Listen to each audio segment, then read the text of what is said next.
Alrighty, ladies and gentlemen, the official full kit reveal for Hiyuki has arrived. And while we've already done a full sort of like breakdown and overview of all of the different components of her kit, all of her different buffs, and of course, some of the teammate specific mechanics that she does have, it's time for us to alter that discussion a little bit, take a bit of a deeper dive, and get a little bit more practical with it. And the focus of today's discussion over here is going to be on, well, what team comps does she actually have available? What are you actually going to be able to use when she releases? And for us to sort of like tee off that discussion, we're going to have to do another bit of a quick review of some of the very unique mechanics that she has. So first things first, we got to focus on a couple of things, and they're right over here. She's going to be a liberation-focused damage dealer that also deals a significant amount of her damage, at least in some teams, through Glacio Chafe.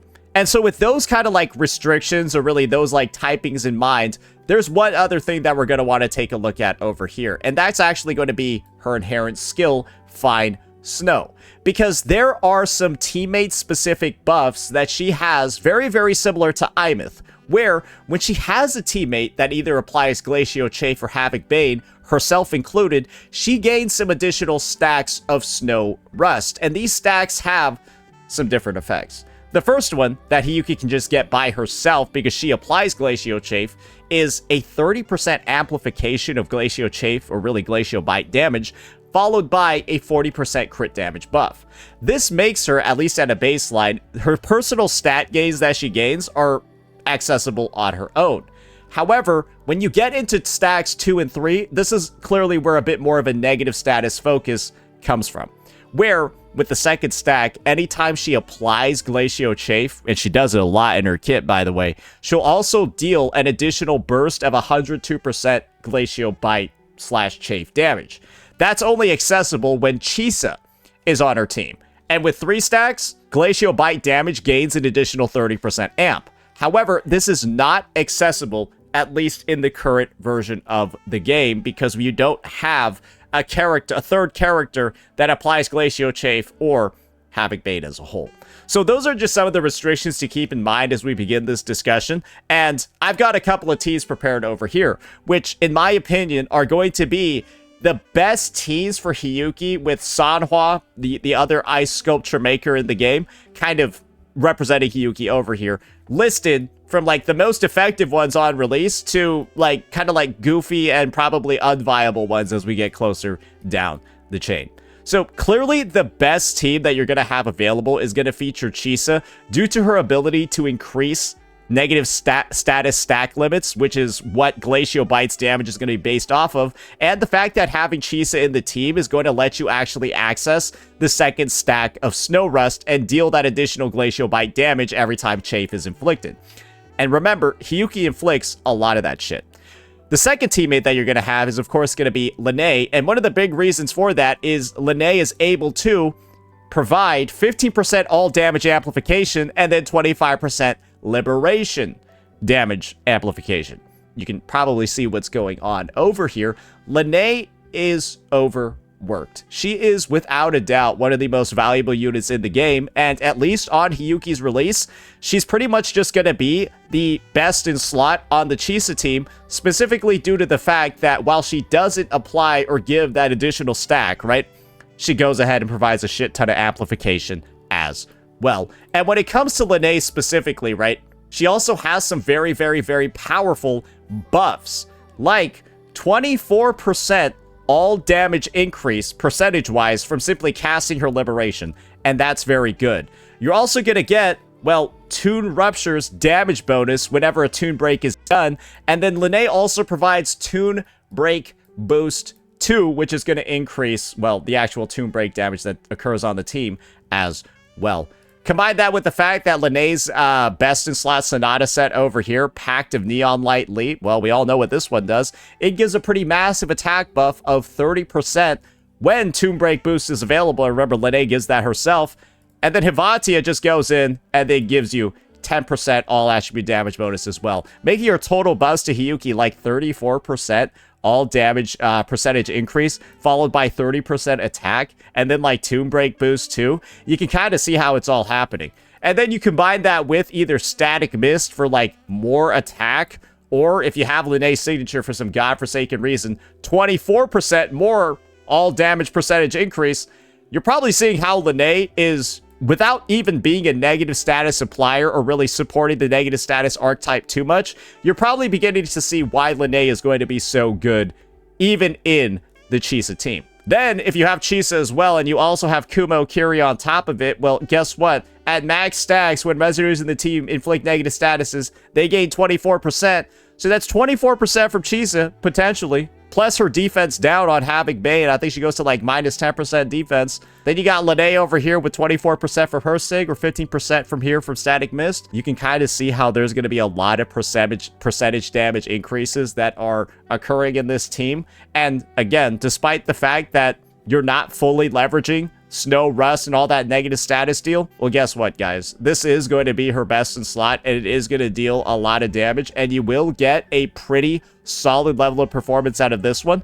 But do keep in mind that Linnea is likely going to be replaced in the near future with the real Glacio Chafe sub DPS, specifically in this lineup, because we're going to have to get that third stack of Snow Rust somehow, and I'm pretty sure it's going to be from a sub DPS that's able to apply this effect over here, Glacio Chafe, as well as provide access to, well, the second user of this Sonata set, which is releasing in 3.3, the one where casting an outro skill removes Snowfall, which you can only get by inflicting Glacio Chafe, and then also provide a Glacio damage bonus. That's who Linnea is likely going to be replaced by, but do keep that in mind.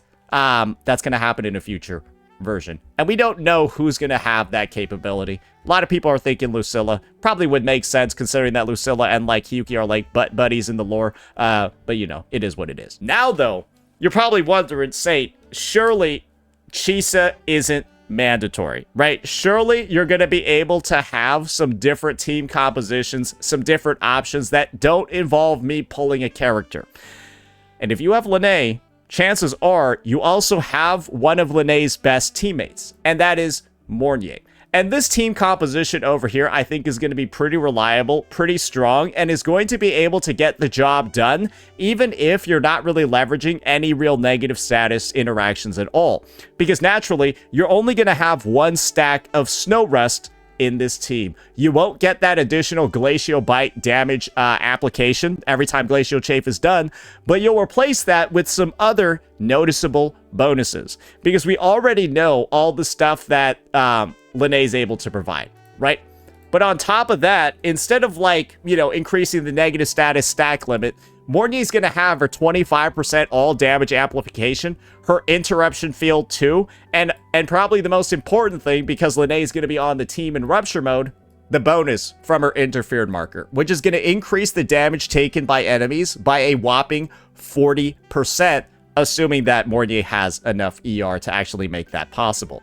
And so this team over here, at least in my opinion, is going to be probably the second best team that Hiyuki has available, and it should, with all of the different buffs that Linnea is providing, the attack boost as well, and most importantly, the increase from off-tune build-up rate that Mornier is going to have from generating her field. You're going to break more, get those nice tune rupture damage amplifications, and have that available to you across Hiyuki's rotation.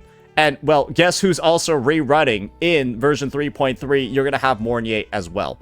But if I were to make a decision over here, assume you don't have Mornier and you don't have Chisa, if you're trying to get the most performance possible out of your Hiyuki, it's probably better to go for Chisa. But if you're looking for the best overall add to your account, it might actually be better to go for Mornier. Simply due to the fact that Mornier, especially in conjunction with like some of the other mechanics that we have, and likely Denya's release too, I think she's just going to have more use cases overall compared to Chisa. Chisa's only going to have 3 teams in the game, even in 3.3. It's going to be Denya Amith for Fusion Burst. It's going to be Cartethyia Chikona, who she's always had. And then it's going to be Hiyuki Linnea, which you're seeing over here. But guess what? You can just run Mornier Linnea, and I'm pretty sure Hiyuki is going to do just fine. Because remember what we talked about before? Hiyuki's going to be a liberation damage dealer. Well, you're not going to be focusing much on negative statuses. You're going to be focusing more on Hiyuki's overall damage. And well, guess what? Hiyuki still has that 40% crit damage increase and even the 30% Glacio Bite amp just from existing by herself. It's not like the 40% crit damage is like locked away over here or something. You'll have full access to it without too much trouble, right? So that's pretty cool. That's pretty neat. And I do think that this is going to be the second strongest overall team. Maybe it'll compete with some of the other options that we have later on. But if you have Imith's team, you'll probably have a team that Hiyuki can use too. That's just something to keep in mind. Moving forward, this is where the team comps are going to get a little bit goofy. They're going to get a little bit weird. But do keep in mind, this is still the best that we got for now. Shorekeeper. This is a circumstance where I'm not actually entirely sure if Shorekeeper is even like a good option, because what is the big draw of Shorekeeper? Her ability to increase crit rate, right? However, one thing you'll probably notice is that a unit like Imith is already pretty much at 100% crit rate. You can see that my Imith has like 76.6%. I could definitely use some better echo rolls. But what does Imith's set give? 20% crit rate. Hiyuki's set also gives crit rate. And guess what Hiyuki's weapon provides? It's got the same exact base stats as Imith's. So I wouldn't be surprised at all if Hiyuki, with Frostburn, her signature, and her signature set activated, the Sonata, if she has very, very, very similar crit rate and crit ratios as Imith over here, pretty much close to 100%. And if that is actually the case, then the value of Shorekeeper, right, in a team composition like this goes down dramatically. Simply due to the fact that, like, her main draw and her main appeal, her main benefit to teams, that crit damage increase, isn't really going to do that much, isn't really going to do anything for the DPS unit on the team. And so assuming that you actually do have Hiyuki over here in this circumstance, I think the team will work, but it will definitely feel a lot better with a Mornier on it. And that's just kind of like the reality. I think you'll be able to get it done, but this will likely feel a lot worse than Mornier, simply due to the fact that, again, Shorekeeper's main bonus, that crit, might not really feel that effective here. That's something to keep in mind. I know a lot of people were probably planning on using something like this to kind of like tide them through, maybe have like a good free-to-play option. Might not work out as well as you thought. And then you got like the tertiary teams over here, right, where you start getting a little bit desperate and maybe you decide to sub in like a Jin or something because she buffs liberation damage. Yeah, the teams are only going to get worse and worse from here, ladies and gentlemen, because if you're using Jin instead of Lene, I think you've already sort of admitted that you're going to have some dog shit gameplay, and your clears are not going to be nearly as good, because if you're ever at the point where Jin is coming in instead of Lene, your shit is just kind of fucked. I'm going to be honest. Jin is that bad of a character. Now, though, this is where stuff gets a little bit interesting. Imagine, right? Maybe you have Chisa, but then you don't have Lene, or you're running Mornier, Lene, Imith in another side of the TOA, or in another side of like Weewa or DPM or something. And you're just like desperate to find some way to use Chisa. Jeja might not actually be bad, right? Because Jeja's still going to provide 20% Glacio damage amplification. That's still something that's going to be usable for your Hiyuki. However, you can also do some deviations over here, because guess who also buffs liberation damage? Who knows? Maybe this thing will work. Because then you'll have Yinlin, who actually buffs liberation damage by 25%, which is actually more than the 20% Glacio that Jeja provides, assuming Hiyuki does the majority of her damage as liberation damage. So this could honestly be like some sort of team that isn't like complete garbage. We can definitely test it out and see how it goes, because that's still 25% liberation damage amp. And, well, guess what? It's not like you were really using your Yinlin for much, right, in the first place.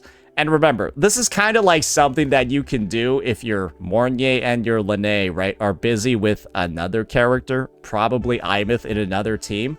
This is something that might actually work, and it could get some of the less popular units on your account actually out there and doing something. So yeah, Jeja's definitely a possibility over here. And unfortunately, with the lack of Glacio characters that we have on the roster, that's kind of like where the synergy ends. So do keep that in mind. It is a little bit unfortunate, but yeah, there's not really too many alternative options over here. You can definitely also like do some substitutes where you put in a Varina or a Shorekeeper instead, but do keep in mind that the teams are only going to get like worse and worse from here on out. So we're really starting to scrape the bottom of the barrel over here. Ergo, this one. Now though, you might be thinking, oh, say, what if we use a secret forbidden technology? And this is the secret forbidden technology that I'm talking about over here. You might not actually know what Baizha sequence nodes contain, but there is a hidden gem at S6. And what this S6 does is it increases the Glacio damage bonus of all characters nearby, everyone on the team, by 12% when you pick up her shitty little flower. 12% Glacio damage plus 15% attack. Not bad, right? And so you kind of combine that with, oh, okay, you got her flower picked up, you get the Glacio damage boost. Yeah, what if you decide to run like a mono Glacio team with like Jeja as well as Hiyuki in the third slot? I don't even think this team is going to clear because Baizha's such a bad fucking character, but like maybe if you have like R5 variation or something, you could like try to get it done. That could be neat. Like we could definitely try this one out, but I do think that this is going to be more goofy than effective. But it is something to keep in mind because, well, all the characters in this lineup will be Glacio, and so that 12% buff, hey, it might do more than anticipated. And one thing, ladies and gentlemen, that Hiyuki does not have a lot of access to in her kit, she doesn't have a lot of access to percentage damage bonuses. That's why Linne is like such a nice little piece for her. That's why Chisa's signature is nice as well. And like, hey, like Baizha coming in with their S6 with 12%, maybe that'll do something. But this is definitely going to be like 500 times worse than a Chisa, so do keep that in mind. Yeah, like way worse than a Chisa in pretty much every single fucking circumstance. So like if you are running, if you're even thinking about gearing up Baizha, that's more so like a testament to, like, man, you are getting desperate, and that kind of, maybe you should think about pulling some other support. If you're running this team, God save you. That's basically why I put this in here. If you're ever at the point where you're even considering slotting in a team like this, you've been forsaken. So just don't let yourself get to this point. I probably don't need to explain to you why this team is so bad. You don't even have the Glacio synergy, and there's so many supports in this game. It'd be better to run a Varina, but you're also admitting that you somehow don't have a Varina, you don't have a Shorekeeper, you don't have a Chisa, you don't have a Mornier. And if that's the state of your account, you don't have any of those units, your shit is effectively fucking bricked. So yeah, running this, your shit is bricked. And then we got like one of these disasters over here, where there's a reason why somebody will tell you that this is a possibility. And so let me just go ahead and pan you all over to the outro skill. Glacio damage dealt by nearby resonators other than Hiyuki in the team is amplified by 20% against targets affected by Glacio Chafe for 20 seconds. So basically, Hiyuki gives like a small 20% damage amp to other Glacio characters, assuming that they're hitting something with Glacio Chafe on them. And the reality is that, like, you would need to apply Glacio Chafe before Hiyuki leaves the field, then go swap over to somebody else, and then, like, run some sort of, like, goofy-ass dual DPS sort of composition. This is clearly designed for a Glacio Chafe sub-DPS that applies it themselves, but that character doesn't exist in the game. And so, like, if you truly do want, like, I guess you could try something out like this. Remember, this is Hiyuki. And then, like, God forbid even this. But like I said before, this is like Wu-Wa's equivalent of your 13th reason why. If this is how you're deciding to use Hiyuki, I don't even know what to tell you anymore, because you know this is going to be shit. You know this is not going to be good, and like you're just admitting that you don't have anything else you could possibly use on your account, and it's almost like, what have you been doing up until this time? Maybe there are going to be some people that took a break and decided to come back for the anniversary, and so this is something that they're deciding to do. And like, arguably, if like your yin yang, your ling yang is like above S4, technically there's a buff here. Maybe it's not dog shit if he's above S4. You lost a lot of 50-50s. I'm not there yet, so I'm not going to try it. But, like, yeah, maybe. I'm done entertaining. I'm done entertaining stupidity. Now it's time for us to do a bit of a summary, right? Now that we've taken the time, we've looked at all these possible teams. What's clear is that Hiyuki, at least from what we've seen about her kit and some of her restrictions, is that she's a lot more freeing than other units that we've talked about before. And another big focus of the discussion here will be whether or not she's as restrictive as some of the other releases that we've had in the game. Because we all know who the previous anniversary unit was. Zani. An investment that might have seemed very attractive for people at first, but became quickly a dead end in terms of account progression for a lot of people. A lot of people wish they could refund her. And we're here to talk about whether or not Hiyuki might face a similar sort of fate. Because, spoiler warning, she's nothing close to Zani when it comes to her team building and potential. If you're in the situation where you think Hiyuki's restrictions are even comparable at all to Zani's, you just don't know how this game works, and you're kind of just outlining yourself as somebody who's like talking for no reason at all. Hiyuki is way more freeform than other negative status units that we've had in the past. She actually has more team compositions. She actually has more freedom, less restrictions than even Cartethyia. And definitely way fucking better than Zani. And one of the main things that I just have to talk about over here with you guys is the fact that anyone really drawing comparisons to a Zani simply don't understand the restrictions that these two units have together. For Zani to really feel meta viable and to do anything, you need Confession Mode Phoebe on the team. Confession Mode Phoebe does nothing else in the game other than support Zani. She is a dead-end unit with like no room for expansion, no additional team comps, no way to deal other types of attribute damage either. It's just all Spectro. And while Phoebe does have a second form, Absolution, that's her main DPS form, which then makes Zani redundant, so you just play Phoebe on Confession Mode ever since you pull Zani. And so basically, they're both dead-end units that have no additional room to do anything else.